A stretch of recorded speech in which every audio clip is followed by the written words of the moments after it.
everyone. I'm Dr. Yosefa Fogel Wruble, and this is One-on-One Women Talk Torah, a series brought to you by Matan Women's Institute for Torah Study.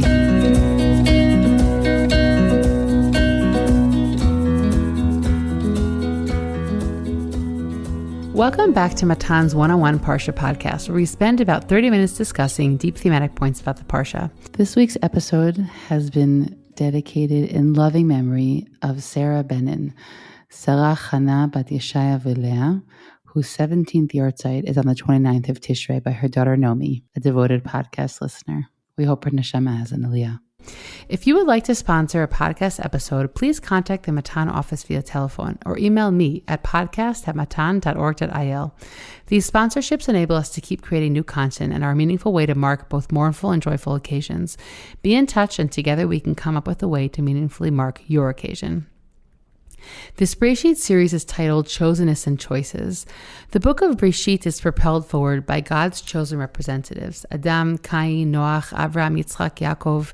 But these messengers impact the world because of the choices they make, and it is the nexus between being chosen and the human choices that actualize this divine will in the world that we will be exploring in the coming episodes on Bereshit. Parshat Noach opens with a descriptive portrait of Noach's family and the explanation for the flood's necessity.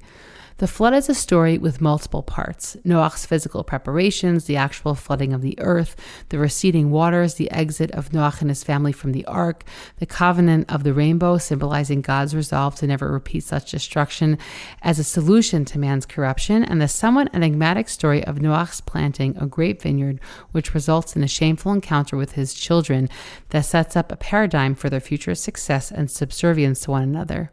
After the flood narrative, chapter 10 contains what scholars call the Table of Nations, which maps out the population dispersion of Noach's three sons. The Parsha continues with the famous Tower of Babel story, perhaps one of the Torah's most poignant reflections on the dangers of restrictive thinking coupled with technological advancement. And it closes with the genealogy of Shem. This narrows the Torah's spotlight on the family of Terach and Avraham, moving away from the universal focus of Bereshit's first 11 chapters and shifts to one family who will be charged with a first attempt to model a perfected moral and religious existence in the world. This episode was initially recorded before the current horrific events in Israel, and the partner of that conversation and I came to the decision that that content was not something that we were willing to put out, as the world was simply a different place. And as things developed and everyone sort of was trying to check in about their emotional availability, in the end of the day, what you have today is probably a shorter version of some of the things we said, which ended up, I think, still being very relevant as a solo podcast. So it's just going to be me today. And if I'll be perfectly honest with you going forward, I don't know what will be. I had recorded a few episodes in advance, and many of the people who were theoretically going to be partnering with me in a lot of these episodes are not really feeling up to it. But who knows where everybody will be in a few weeks' time. We simply don't know anything. So for all of you, those who were really waiting for these episodes to come back and sort of have a tenor of a conversation that you really feel resonates, I hope that we'll be able to provide, that I'll be able to show up. But I also have to be honest about where we're holding, where I'm holding, how I can manage to focus on these conversations. And we will update, and maybe we'll decide to do episodes some weeks and not others. It's just, we really, in the Middle East, there really is no clear planning very often. And we just have so many insane reminders throughout our lives that that's the case. So that being said, I wanted to share a few thoughts about this week's Parsha, because I actually think that the initial conversation we had recorded was about the character of Noach, who he is, what we know about him. And I think that today's episode is one that will focus more on the story of Noach after he emerges from the Teva. But just to put that in context, we are introduced to him, and the Psukim tell us that he is an Ish Tzaddik, and that while the world has really sort of fallen into moral depravity And Noach is a strong contrast to that. And if I can already sort of import that into what's going on right now, I believe that very often in Israel, that's a real feeling that we have, that there is a tremendous amount of horror and terrorism in the region around us, in the generation around us. And while we do not always live up to the name of being an Am Tzaddik, that is Mitelech im HaKadosh Baruch Hu in the way that it's described of Noach, but it's definitely the aspiration of Am Yisrael in this moment of time. Again, unfortunately, I think we earned our stripes, but many around the world are acknowledging that strong distinction. But when I read the Parsha in light of current events, I look at Noach in comparison to those around him, and it resonates. I think also our question about who Noach is and how effective was he is also one that resonates. In the Psukim, Noach really doesn't push anybody to do tshuva. And in that regard, and the Midrashim fill it in because it's quite missing. But in that regard, that's the massive difference really between him and Avraham Avinu. That when Avraham, is told that only a city will be destroyed, I mean, he goes ballistic on God and starts one of the most famous debates with God in all of history. And Noach is told that the world will be destroyed, and he doesn't say anything. Noach actually doesn't speak at all until he speaks in the aftermath of the flood, when he curses his son. His first spoken part is to curse. And while I don't think that the psukim necessarily really mean to negatively judge or certainly not incriminate Noach, the comparison with Avraham when it comes to fighting back what he believes is a choice that is too heavy, is not necessarily in consonance with the actions that have been taken. It really is quite a portrayal of Noach that is difficult and that leaves us wanting, and that realizes that maybe there had to be somebody before Avraham. There had to be a Noach so that Avraham would know that we could fight back, right? That God declares and God makes these decisions in the world, but that our job as humans is to push back against what we believe are immoral or incorrect decisions, even if it's something as outlandish as trying to push back on God's decisions.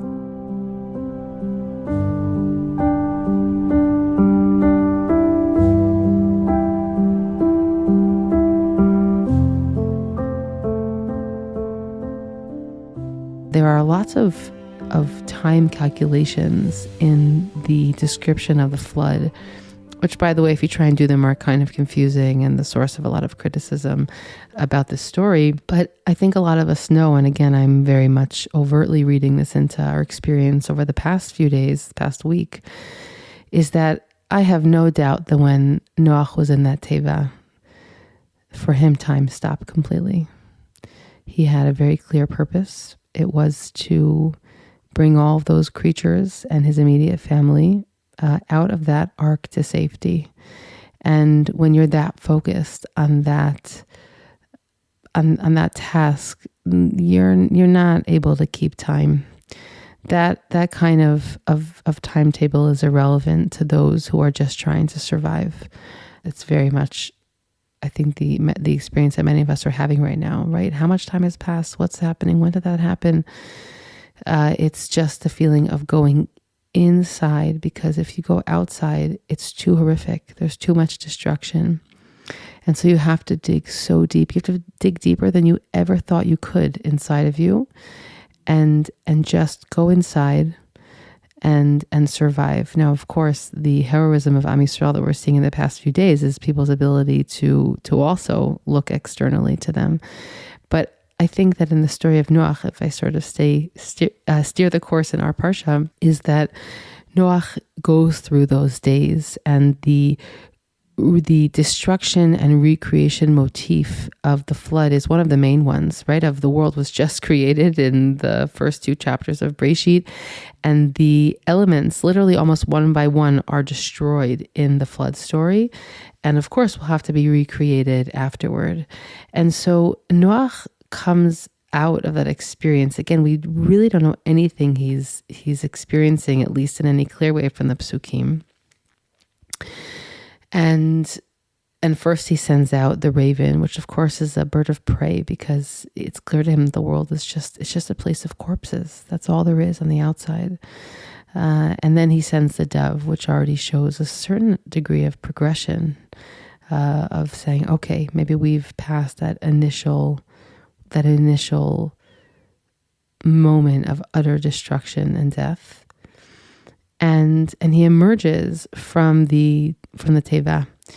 He does a lot of things, actually. He brings a korban, he brings a sacrifice. That sacrifice is received by God.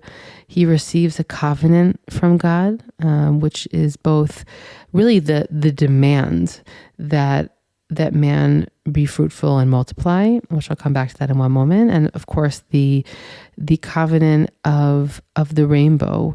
The covenant of the rainbow is not a brit in the reciprocal sense of things. Noach has no part. Humankind has no part. It's God's promise to us, right? With that famously turned upside down bow, right? It's now, if it's shot, it's facing God. It's no longer going to face the world. It's that militarism that's now been removed from the world, but it's not a reciprocal commitment. Mankind has no part of that. That reciprocal commitment will come later when we're commanded to do a brit milah, right? That's again another element of sort of Avraham finishing or taking what happens in Noach's lifetime a step further. But if I go back to that fruitful multiply that God tells Noach, also halachically, one of the places we really learn out that obligation. And I think it's very clear that the reason that God has to sort of reiterate that we have to procreate is because when the world has been destroyed, who would want to do that? What world are you bringing children into? And if I could backtrack for a moment, there's an amazingly deep midrash about the birth of Noach's sons. If you look in the end of chapter 5 in Perek Hey, Noach is 500 years old when he has children. Now, that in comparison to the others on the list is tremendously different. Before him, Lamech is 182 years, and Yared is 162, and Metushelach is 187, and they're much younger when they have children. And so Noach having children at 500 is very surprising. And the Midrash chimes in and says, yeah, well, you know what? Noach was already told that the world was going to be destroyed.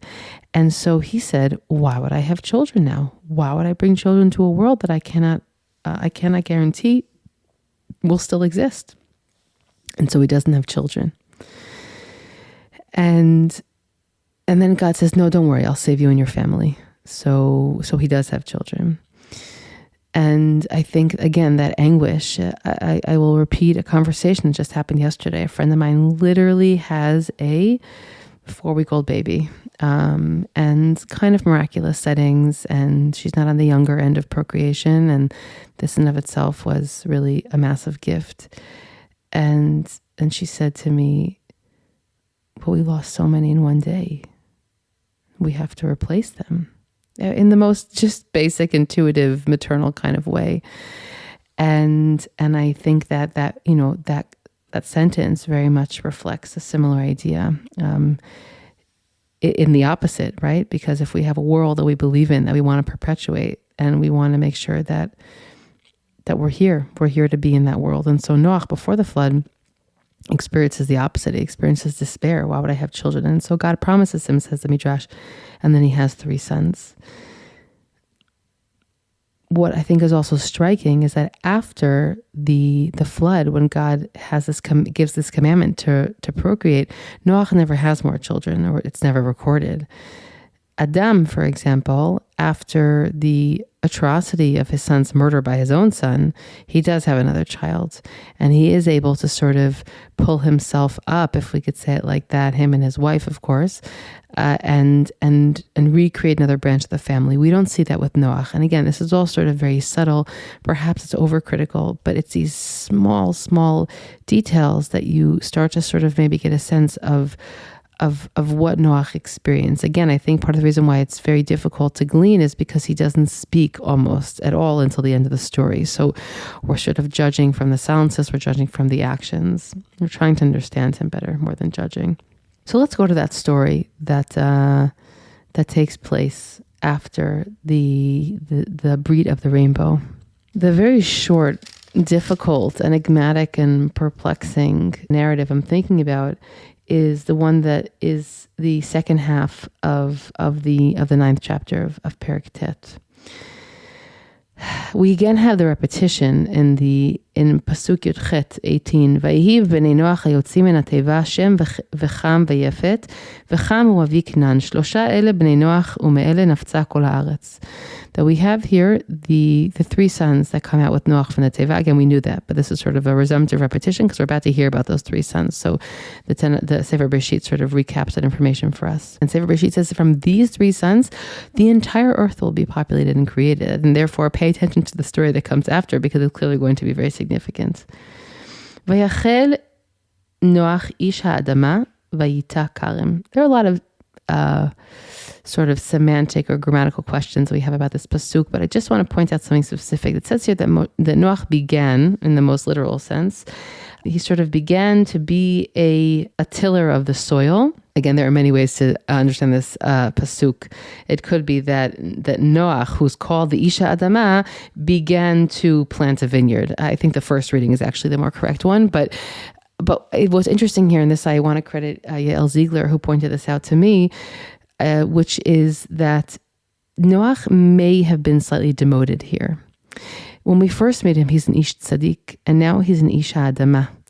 Now, on one hand, he needed to be an Isha Adama. He needs to be a man of the soil, of the earth, right? To create the world, recreate the world that he's been met with. But on the other hand, we sort of sense that something has shifted here, that his focus is in a different space, and it's definitely less on a religious plane. And so he's really the one in charge of cultivating the earth. Now, very oddly, the first thing he chooses to plant is a vineyard. Now, what students always ask me in these early stories of Bereshit is, well, did they realize what they were doing, right? Did Noach realize that if he planted grapes and that if he worked them in a certain way that he could create wine, right? Did Hevel know that he could kill his brother, or did it just sort of have this impulse to hurt, and that hurt ended up with this with the reality of murder, right? We have these, they're very important questions. I do believe that certainly when it comes to the Kayin and Hevel question, that Sefer Bereshit makes it known in many places that we are born with a natural, intuitive moral sense. It's a philosophical debate. Is there such thing as natural morality? I think that Sefer Bereshit makes the case in many places that is indeed true, that we are born with a natural morality, and it's a question of whether or not you listen, you cultivate, and you utilize it and activate it in the world. I don't know if Noach knew what he was doing when he planted this kerem, this vineyard, but whether it came with initial knowledge or not, the activity that then follows, I think, does suggest a certain explanation. Vayesh min hayayin, vayishkar, vayitgal betoch ohalo. Okay, he drinks from the wine, and he indeed becomes drunk, and then he basically rolls around naked in his tent. Right? He's uncovered. I always read this as a very painful pasuk. I think of Noach as somebody who has come out of the teva, he's been saved, but into what reality is he walking into, right? This is really, really difficult. And when somebody comes out of the ashes of such destruction, they have two choices, I think.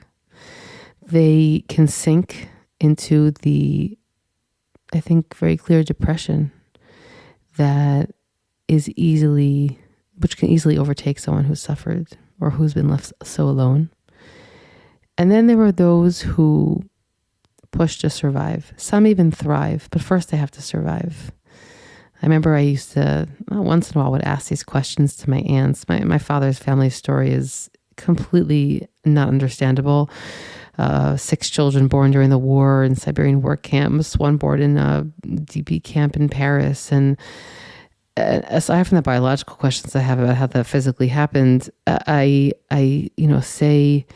asked my aunt, like, what did that look like? And she said, you don't ask questions. You just move forward, because if you look back, you'll be swallowed alive.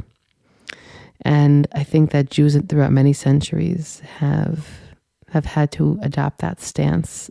We've been privileged in this era, even with all the difficulties we've faced, that we can philosophize and think and theorize and moralize. I think, again, if I can jump back into the reality I'm in right now in Israel, I think we are still very much in the, many of us are just in the push forward, right? The questions and the difficult questions that need to be asked about how things unfolded and who didn't help and could it have been prevented. There will be a time for that reckoning, but that time isn't right now. And I think most of us know that. Right now is the put your feet in front of the other, make sure you're safe today, and make sure this doesn't happen ever again. And so there's that choice when you come out of the ashes of that destruction. And really sadly, but really understandably, we get a sense that Noach falls into the first option, into this sort of a need for an escapism. And I say that this isn't about judging. Also, those are sort of moral concepts that obviously Noach wasn't aware of in that way that we speak of today. And that's what happens to him. Now, what's interesting, though, is the different reactions from his children.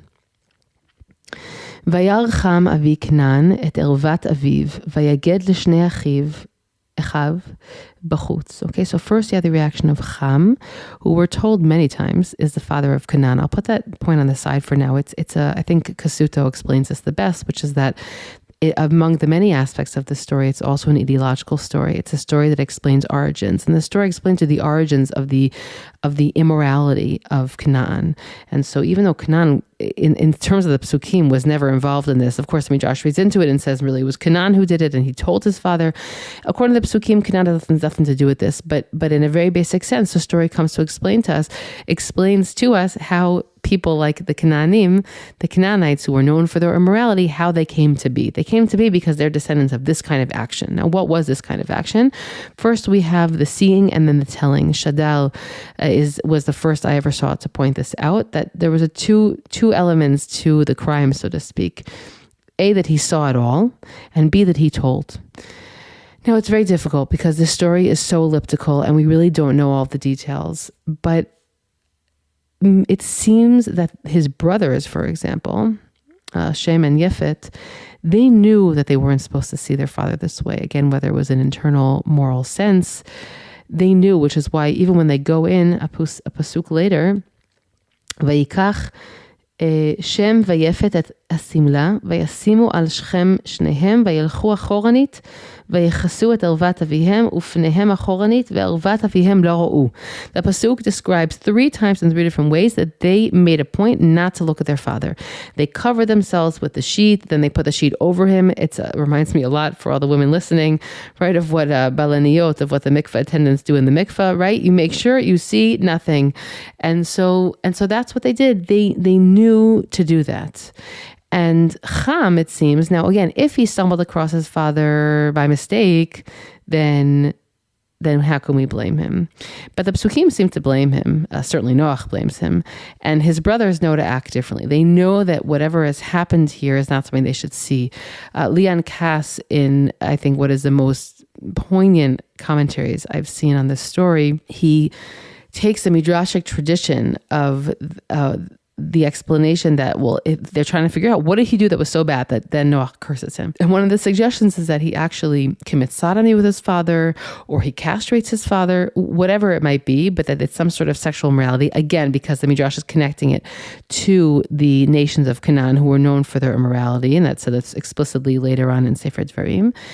And Leon Kass says that looking at one's parent, particularly a father, whose job is to instruct and to lead, and looking at them in a way that violates their authority, meaning seeing him naked was a way that violated his authority, is essentially castration, meaning you've removed your father from that pedestal, from that role.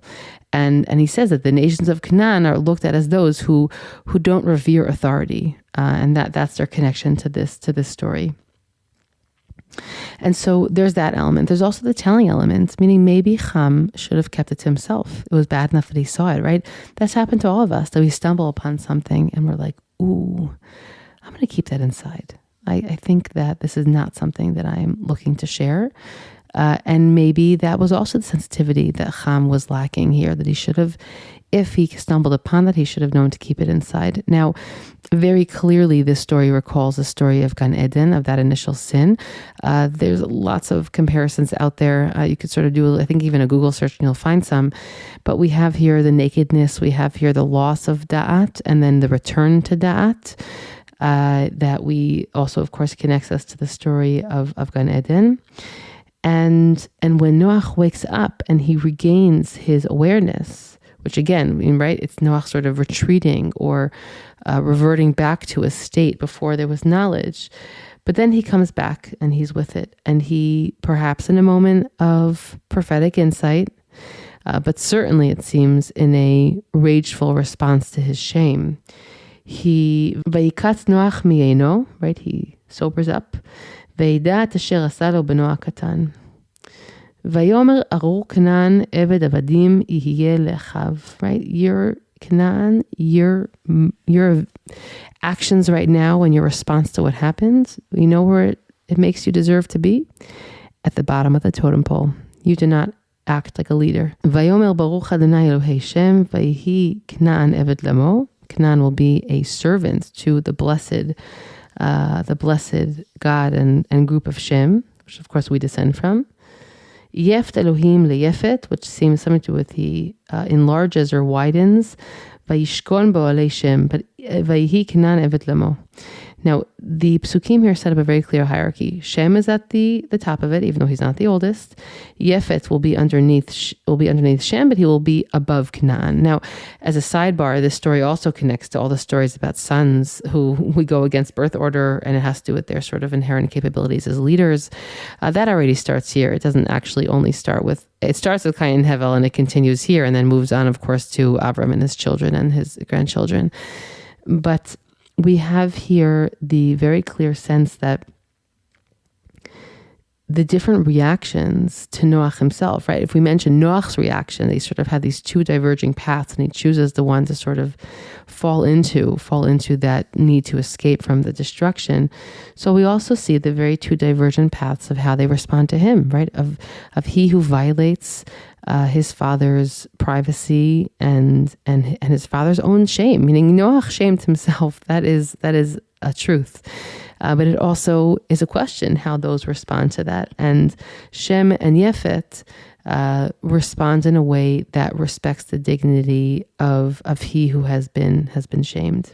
If I can try and connect this monologue to the moment of time that we're in now, I think that whenever we are faced with destruction or something so cataclysmic that just the world feels as if we're in a new world in that moment after, I think that we're faced with sort of a choice, even if we don't realize it at that moment. We can sort of sink into oblivion. We can sink into a space without da'at, either a black hole. Sometimes it's a sort of open well of anxiety. We could sort of get lost in this black hole of fear. I think that we see to a certain degree that happens to Noach afterward in the story that we've been discussing. And I think that the other option is to rebuild the world, and it is to challenge those who need to be challenged.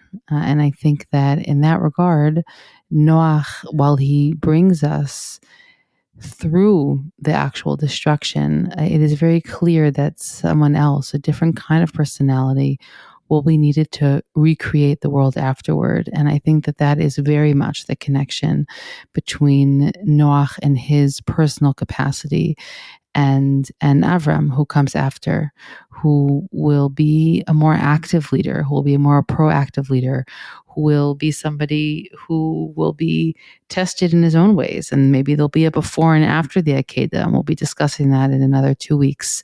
But I think that the character of Noach, meaning his inside, his internal personality, is one that really struggled with the world after, with sort of just moving on and not looking back. And we very much feel that in the story after the flood. And so we're looking for an Avraham, and Bezrat Hashem, in our own life and moment of time, we are very much looking forward. To look back now and to philosophize is the privilege of those who maybe are at home. It's the privilege of those who, I don't know, it's a different mind space to occupy. And right now is a moment where we have to move forward, take all that we can, take the wisest, the smartest, and the strongest, and create and make a world that is better and more powerful than the one that was here before. I hope you've enjoyed this conversation as much as I did. I'm Dr. Yosefa Fogel Wruble, and this is One-on-One Women Talk Torah, a series brought to you by Matan Women's Institute for Torah Study. Please do One-on-One and Women's Torah Learning a small favor by sharing this podcast with family and friends so that we can reach new listeners. You can stream and download these episodes on Spotify, iTunes, Google Podcasts, SoundCloud, and Matan's website. Don't forget to leave us a 5-star review in the comments. Please send us any feedback at podcast@matan.org.il. That's podcast@matan.org.il. Thanks for listening, everyone.